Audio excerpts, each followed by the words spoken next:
ஒரு 5 speed manual gear நாப் இங்கே வந்துடுது. அதை ஒரு பியானோ பிளாக் ஃபினிஷிங்கில் கொடுத்துருக்குறாங்க.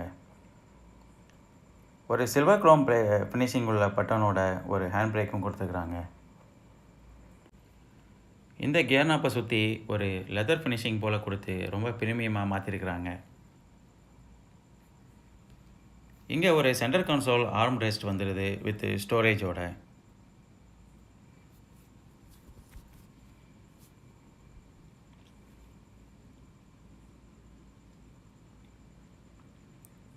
இந்த வண்டியோட இன்டீரியர் ரொம்ப ஸ்டைலிஷாகவும் ரொம்ப பிரீமியமாகவும் பண்ணியிருக்கிறாங்க.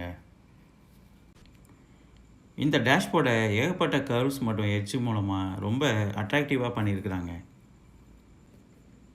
மற்றும் இதில் ஒரு டீசெண்டான ஸ்பேசியஸோட ஒரு க்ளோப் பாக்ஸ் கொடுத்துருக்குறாங்க.